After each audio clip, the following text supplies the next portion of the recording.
Le département de la justice a relevé de nouveaux documents sur l'affaire Epstein. Cela vient de tomber, 3 millions de pages de documents liés au prédateur sexuel Jeffrey Epstein. Plus de 2000 vidéos et 180 000 images.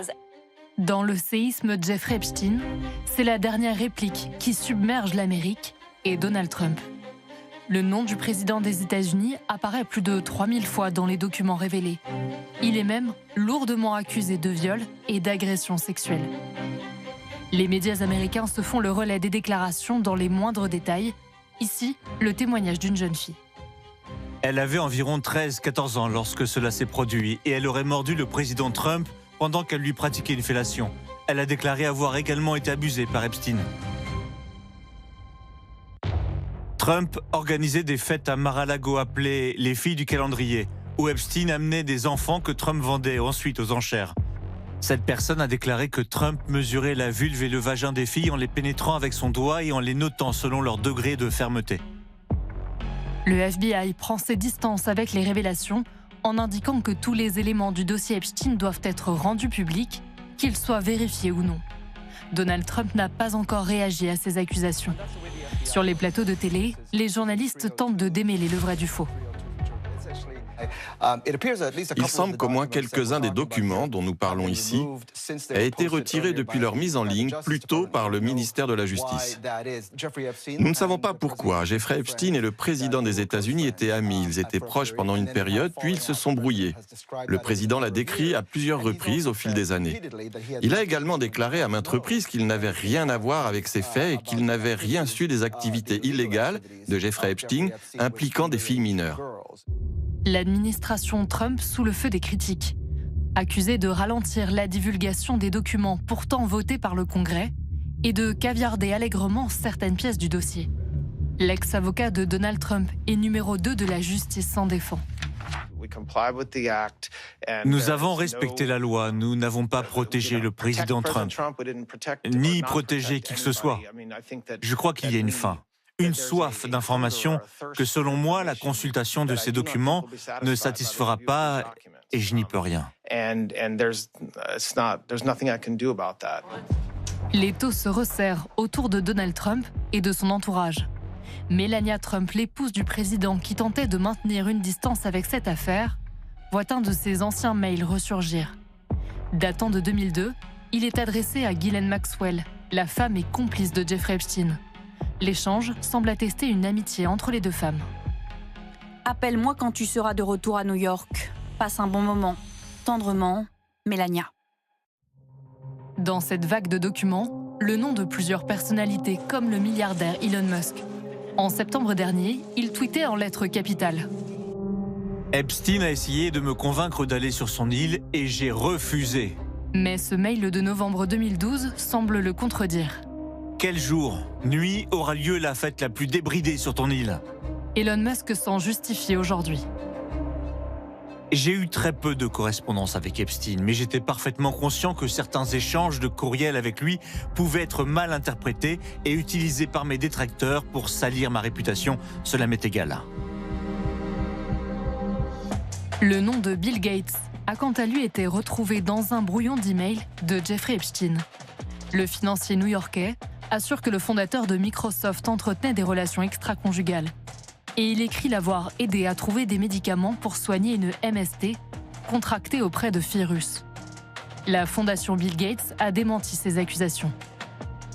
Des millions de documents révélés et toujours autant de mystères. La justice doit encore publier 3 millions de pièces supplémentaires liées à cette affaire tentaculaire. La question d'un téléspectateur, le nom de Donald Trump apparaîtrait plus de 3000 fois dans les documents liés à l'affaire Epstein et il ne risque rien? Alors, on ne sait pas ce qu'il risque, mais d'abord, ce n'est pas une plainte qui a été retrouvée, je tiens à préciser, c'est une note de synthèse du FBI, je l'ai ici. D'accord. Et cette note de synthèse dit, voilà ce qui s'est dit, voilà ce qu'on a fait, voilà ce qui va arriver. Ce n'est pas une plainte, et comme ceci a été très justement rappeler, une partie des plaintes ont été retirées car aux États-Unis, il y a une partie civile et une partie pénale. La partie pénale a été négociée avec le procureur local. Tout ça date de 1996, première plainte.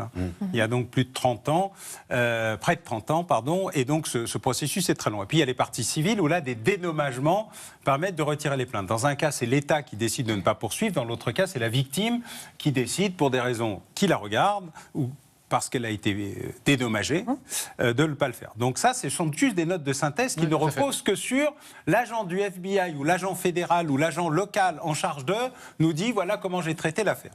Plainte, il n'y a pas dans les documents. Il n'y a pas. Le fait est qu'il y a une affaire. C'est-à-dire on ne sait pas. Non, on ne sait pas. Il y a des éléments qui ont permis de dire il s'est passé quelque chose et à la fin, il n'y a pas de plainte spécifiquement identifiée, mais un tissu d'éléments corroboratifs, des présomptions massives qui ne se sont jamais traduites par des poursuites qui sont allées jusqu'au bout, ni du point de vue du ministère public de l'État concerné ou du niveau fédéral, puisqu'il y a deux niveaux, ni du point de vue des victimes directes ayant été connues et ayant poursuivi une plainte au civil, même si ce n'est pas au pénal, puisque les deux sont décollés aux États-Unis, jusqu'au bout. Ça, c'est le premier. Deuxièmement, je vais vous montrer ce que c'est la protection de documents. Alors, Jack Tapper, il a montré le document tout noir. Moi, je vais vous montrer un document où il n'y a pas de protection des victimes. C'est la fiche de Jeffrey Epstein. Elle est elle-même en partie noircie. Ça n'a aucun sens, il n'y a personne à protéger.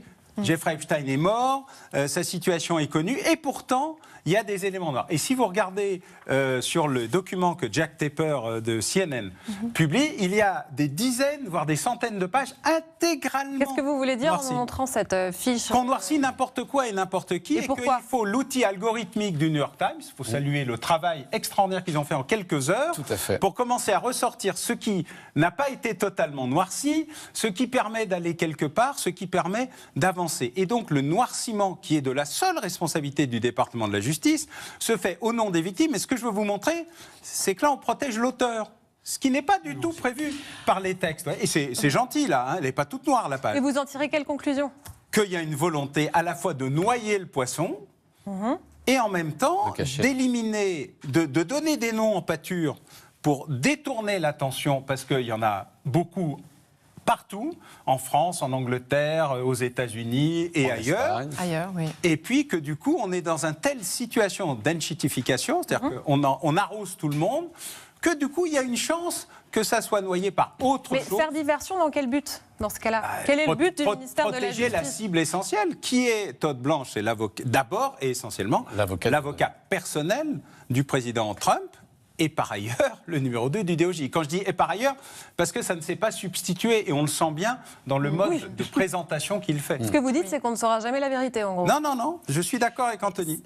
La capacité de travail et désormais les outils qui permettent en quelques heures, c'est pour ça que je suis plus rapide qu'Anthony sur quelques semaines ou quelques mois, de décortiquer ce qu'on ne voit pas, d'aller chercher, d'utiliser l'intelligence dite artificielle, en tout cas la rapidité d'analyse des outils modernes, a permis très rapidement de dire attention, il y a des noms là, il y a ici, il y a ça, il y a autre chose. Il n'y a pas de carré noir, vous dites en gros, on peut soulever tous les carrés. On peut arriver à soulever une partie suffisante des carrés et retrouver des vraies victimes qui tout d'un coup se diront allez, c'est le moment d'éventuellement repartir à autre chose, sauf s'ils ont signé un accord de confidentialité et touché un gros chèque, ce qui n'est pas à sous-estimer. Oui, Amy. Oui, mais c'est intéressant. Je tiens à rappeler que Donald Trump a été déjà condamné pour agression sexuelle et dans l'occurrence pour du viol dans du civil, donc effectivement pas le pénal. Et ce n'était pas disqualifiant aux yeux des électeurs, ni essentiellement du Parti républicain, pour qu'il soit à nouveau candidat à la présidence. Mais effectivement, il y a la question de la traduction éventuelle en justice de ces accusations ou de ces allégations qui vont peut-être mener ou aboutir à une plainte formalisée. Mais après, il y a aussi le coup politique. Et c'est vrai que c'est là où la Maison-Blanche a de quoi s'inquiéter, puisque, comme vous avez rappelé, les élections de mi-mandat, c'est début novembre. Et en effet, ce qui inquiète beaucoup la Maison-Blanche, et même depuis plusieurs mois, au-delà de l'affaire Epstein, c'est perdre les midterms.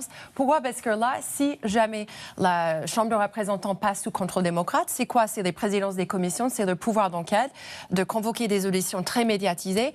Et puis là, on peut voir effectivement encore une troisième tentative de destitution. Et là, c'est embarrassant pour le président, mais là encore, et ça suppose, et j'en conclus là, qu'il y a une traduction politique, mais cette fois-ci menée par les démocrates. La question reste, qu'est-ce que ferait le Parti républicain si jamais jamais il y a davantage d'éléments qui sortent dans les prochaines En tout cas, on voit le traitement médiatique qui est fait de cette affaire. Le site TMZ, on l'a vu dans le reportage, qui titre « Une mineure affirme que Trump l'a forcée à lui faire une fellation ». Romuald Siura, vous êtes encore avec nous. Vous savez que ces affaires peuvent être destructrices. On s'interroge vraiment sur les conséquences que ces révélations vont avoir. C'est ce que montre le cas de Larry Summers, l'ancien secrétaire au Trésor, que vous connaissez d'ailleurs. Oui, que j'ai connu et qui est effectivement ancien président de Harvard. Il n'y a pas eu de révélation fracassante le concernant via les dossiers Epstein, mais néanmoins quelques rumeurs qui l'ont poussé à se retirer de la vie publique. Donc cela prouve que même ce que l'on ne voit pas, ce qui n'est pas rendu public, peut avoir un impact conséquent. Pour revenir sur ce qui vient d'être dit, tout à fait juste, Trump avait déjà été condamné pour agression sexuelle et cela avait glissé sur lui. Comme je le disais précédemment, on est habitué à ces phrases. Là, si cela va plus loin, il s'agit d'une mineure et les répercussions seront tout à fait différentes. Et une chose, si je puis permettre, qu'il faut quand même garder à l'esprit, c'est que Trump de haut n'a rien à voir avec le premier Trump. C'est un homme qui, ce coup-ci, a été élu avec l'aide de l'extrême droite américaine, une extrême droite radicale, religieuse, et qui aujourd'hui a accédé enfin au pouvoir avec lui, qui ne veut pas lâcher le pouvoir. Et donc, si ces accusations concernant cette mineure devaient s'avérer véritablement sérieuses, nous pourrions voir ces personnes qui aujourd'hui ont un projet très clair pour les États-Unis ici, mettre en place, comme vous le savez, une présidence, un régime semi-autoritaire à la Viktor Orban, on y est déjà ici aux États-Unis, et mener surtout peut-être une contre-révolution culturelle. Donc bref, si les choses devenaient sérieuses pour Donald Trump, cela serait un danger pour non pas seulement le Parti républicain, mais pour tout ce projet global. Et donc, effectivement, on pourrait voir ses plus proches associés se détourner de lui, voire peut-être le pousser vers la sortie.